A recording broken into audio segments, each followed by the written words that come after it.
హేళన చేసేవాళ్ళు ఉంటారు. ఆ హేళనకు ఏడ్చే వారి యొక్క మాటలకి మాత్రము మీరు తల ఒగ్గడానికి వీలేదు. మీరందరూ నేర్చుకోవాల్సిన, మనం అందరూ నేర్చుకోవాల్సిన ఒకే ఒక్క సూత్రం ఏమిటాయంటే, కుక్కలు మొరుగుతాయి, ఏనుగు నడుచుకుంటూనే వెళ్ళిపోతుంది, తన పని తాను చేసుకుంటూ వెళ్ళిపోతుంది.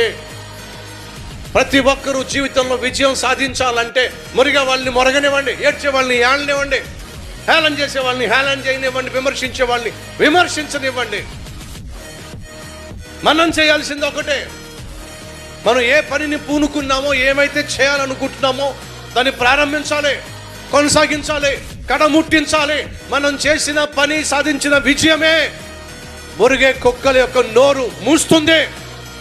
కాబట్టి నువ్వేం చేయాలి? వాళ్ళ మరుగుళ్ళు పట్టించుకోకుండా నువ్వు చేయాలనుకుంటుంది, సాధించాలనుకుంటుంది ఖచ్చితంగా చేసి తీరాలి, సాధించి తీరాలి. దేవుడు నీకు తోడుగా ఉన్నాడని లోకానికి తెలియాలి. అలా తెలియాలంటే నువ్వు ఆగిపోవడానికి వీల్లేదు.